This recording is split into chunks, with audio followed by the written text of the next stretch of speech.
สบายดีมนุษย์มาเมื่อนี้คอยสิพาสมเจ้าไปสายหนังให้น้องๆเบิงสืบเนื่องจากคลิปที่แล้วที่คอยขอทุกคนให้ช่วยกันออกเงินค่าเข้าสวยให้น้องๆแต่ว่าเขามีกิจกรรมหนึ่งที่ว่าติดมากับการไปเลี้ยงเข้าน้องๆก็คือการสายหนังให้น้องเบิง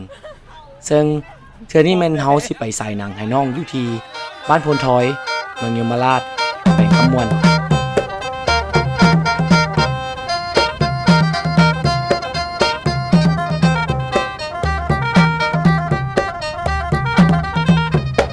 ตัวบ้านพลทอยมันจะอยู่ห่างจากตัวเมืองขมวนถึง60 ลัก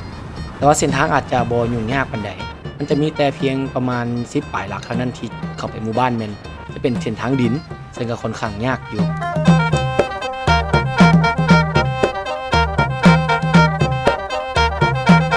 ทีมอาสาของเฮามื้อนี้แม่นมาด้วยกัน20 ชีวิตมาเพื่อจะมาช่วยให้น้องๆได้เจอประสบการณ์ใหม่ๆได้เรียนรู้สิ่งใหม่ๆได้เจออาหารใหม่ๆที่ทีมอาสาของเขาเอานำมาเสิร์ฟเพราะว่าพวกเขาเล็งเห็นถึงความสำคัญของความทรงจำในวัยเด็กมันเป็นอีหยังที่ล้ำค่าที่สุดมันหาสิ่งประเมินค่าบ่ได้นะเขาก็เลยต้องการฝังภาพจำนี้ไว้ให้น้องๆเพิ่นนำ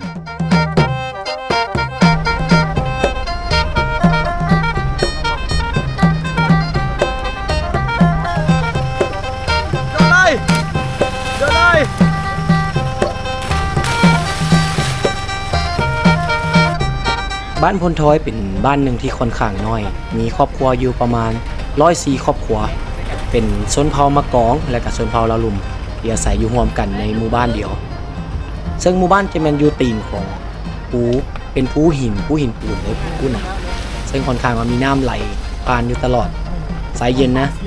บรรยากาศก็ค่อนข้างดีอยู่เพราะว่ามันโอบล้อมด้วยสายภูเขาที่อ้อมรอบทั้งหมู่บ้านไปเลยหมู่บ้านพลทอยเป็นมีเส้นทางเดียวที่จะเข้าไปถึงคือเส้นทางที่เขาเข้าไปตรงนี้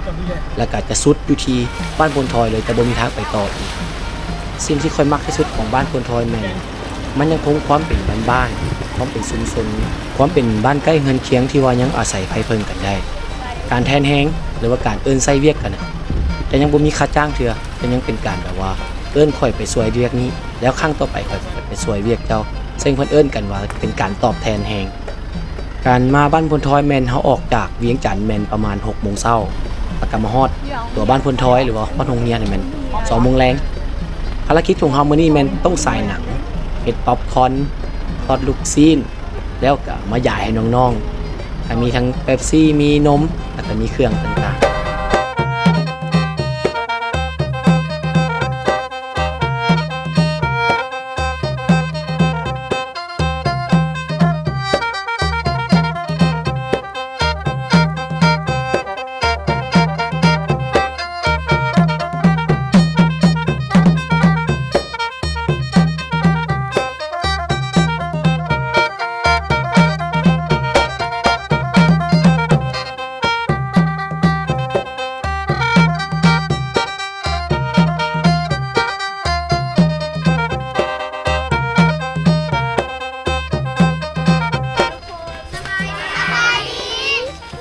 พวกหลานยุงเงี้ยนอย่างนี่โรงเรียนพลทอยมีปอได้ได้นี่ป.5 ป.4 ป.เกียมอ๋อเอ้าเกือบจะไปใส่แล้วเกือบจะไปสาย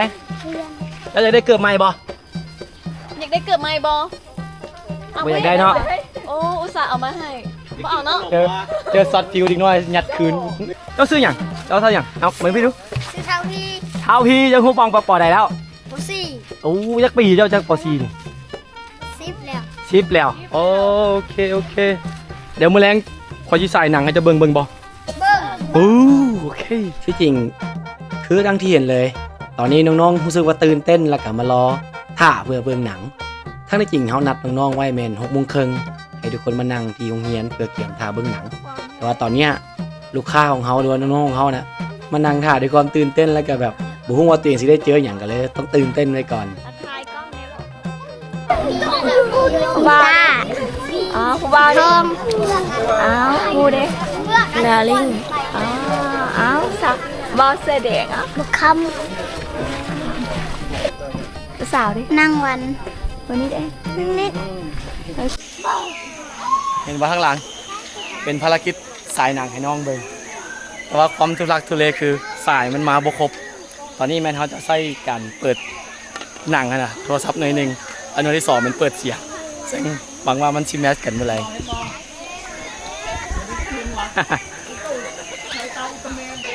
เบิ่งจอหนังเขานี่โคตรอนาถาเลยตาบเองมีตาบกลางให้อันนี้มันวิวห้องหนังเขาซึ่งติดกับภูเขาเลยเพราะว่าตีนของภูมันลึกของโรงเรียนอยู่อันนี้เป็นห้องหนังเขา ตบมือเป็นจังหวะตบมือยังสิตบมือเป็นจังหวะค่อนข้างมวนเลยแมันบ่ด้วยว่าน้องๆเพิ่นมาไว้เกินไปเอาก็เลยหากิจกรรมให้น้องเฮ็ดด้วยการให้น้องห้องเพลงค่อยรู้สึกตกใจเติบหนึ่งได้ที่ว่าน้องๆกล้าจับไมค์แล้วก็ขึ้นมาห้องเพลงให้ฟังเพราะการที่ถือไมค์น่ะมันเป็นอีหยังที่เป็นตาย่านที่สุดสำหรับเด็กน้อยก็เลยว่าโอเคเฮาจะมอบของรางวัลให้ด้วยกัน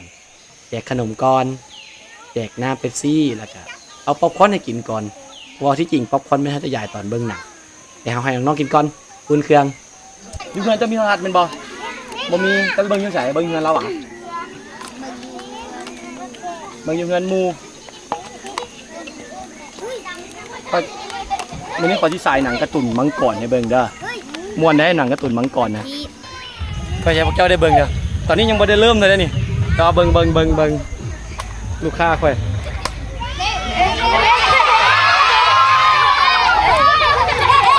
ขนาดจอหนังยังบ่ได้เริ่มนะนี่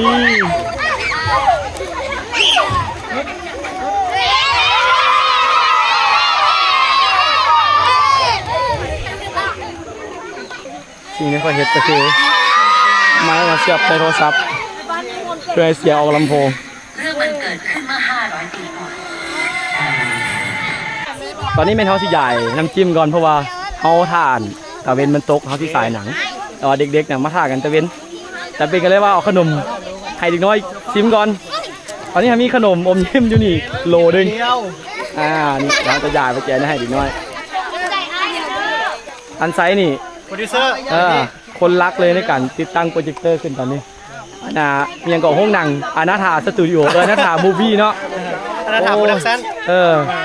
จะสงสารตัวเองยูซื้อแผ่นมาแล้วก็ทิมไว้ห้านซ้ำแล้วแจกขนมให้น้องกินก่อนผู้วังกี้นี้เราสื่อใส่แล้วเป็นอาสาที่ว่าพาพวกเขามาเจอกับโรงเรียนแห่งนี้ใช้เป็นตัวตั้งตัวตีเลยในการหาระดมทุนเพื่อมาสร้างโรงเรียนหลังนี้ให้กับน้องๆคือกับที่ค่อยเคยเอาคลิปลงแหละตอนนั้นโรงเรียนมีแต่เสาแล้วก็อ้อมไปด้วยแตะแต่ว่าไซส์เป็นคนข้างเก่งหาเงินทุนมาปลุกให้น้องกินได้ซึ่งเฮามาฮอดกับแมนค่อนข้างมีฝาแล้วก็มีบานประตูเรียบร้อยทำมีคล้องไง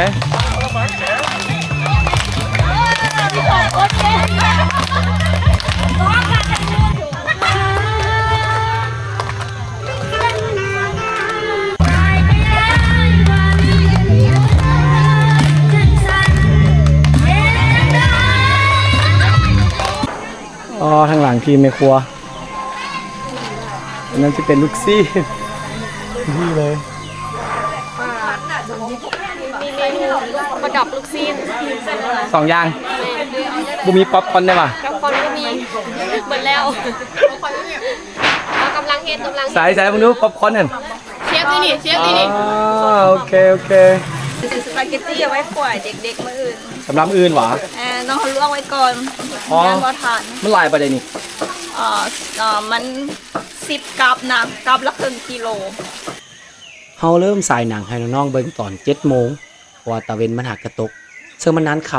ำหนังที่เฮาเลือกมาสายให้น้องๆมันชื่อว่ารายาเป็นหนังที่ถ้าชื่อบ่ผิดแม่นเป็นการสร้างของวอลต์ดิสนีย์ร่วมกับภูมิภาคเอเชียเนี่ยมีลาวไทยกัมพูเชียแล้วก็เวียดนามปนกันซึ่งมันให้กลิ่นอายของความเป็นเอเชียความเป็นบ้านๆแบบลาวๆของเฮาหรือว่าไทยๆของเฮาก็คิดว่าน้องๆน่าจะมักเพราะว่ามันให้ความรู้สึกว่าเป็นหนังที่ใกล้ชิดกับชีวิตแล้วก็เป็นหนังที่เป็นเหมือนกับตัวเองได้เบิ่งบ้านตัวเองแต่ว่าข้อเสียแม่นก็บ่ได้ขออนุญาตเพิ่นตอนนี้ก็รักของเพิ่นมาสายเลยก็หวังว่าเพิ่นจะบ่ให้ขอบใจ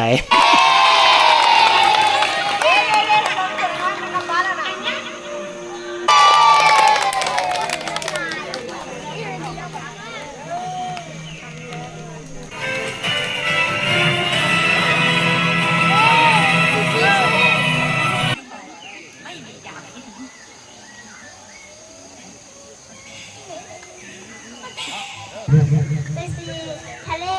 อ๋อถูกต้อง ไอ้ เล เรื่ ย เป็นสีแดงกับโมเมนต์เนาะอ๋อโอเค อาจจะหลงไหมอาจจะหลงไหม โอเคแสดงว่าตั้งใจเพื่อนพี่น้องตัวมือสมเด็จทุกคนขอรางวัลเป็นน้องเพื่อให้รู้จักตัวมีออกมาให้น้องๆเนี่ยเลย หนังเฮาได้จบลงตอนประมาณ8 โมงครึ่งบ่อธิบายบ่ได้เลย ตอนที่เบิงได้เห็นสีหน้าของน้องๆที่แบบตื่นเต้นกับสิ่งใหม่อ่ะบ่เคยมีไผเอาหนังมาใส่ให้เขาเจ้าเบิงสิและโทรทัศน์ในบ้านกับบ่ค่อยมีหลายซึ่งกันจะได้เบิงซื้อพวกนี้ก็จังต้องไปเบิงบ้านคนอื่น ซึ่งมันมีบ่ฮอดได้บ่ฮอด10 หน่วยบางบ้านก็บ่มีไฟฟ้าใช้ก็หวังว่าการมาครั้งนี้จะเฮ็ดให้น้องๆมีความทรงจำที่ดีก็หวังว่ามันจะเป็นสิ่งที่กระตุ้นให้น้องๆเกิดไอเดียเกิดความคิดสร้างสรรค์ขึ้นมาใหม่ๆก็ขอบใจทีมงานที่เห็นเรื่องนี้ออกมาให้อย่างแบบสมบูรณ์แบบอาจจะทุลักทุเลได้ก็แบบ มันก็ยังออกมาเป็นสมบูรณ์แบบด้วยว่าเฮาเบิ่งจากสีหน้าท่าทางแล้วก็ความม่วนของน้องๆภูมิใจก็ยังขอบใจทุกคนเด้อที่มาช่วยเป็นแฮงในงานนี้เอาไว้โอกาสหน้าข่อยสิมาเล่าตัวเรื่องกันบริจาคเครื่องอีกครั้งหนึงก็ขอบใจมนุษย์ที่รับชมมาจนฮอดป่านนี้บ๊ายบาย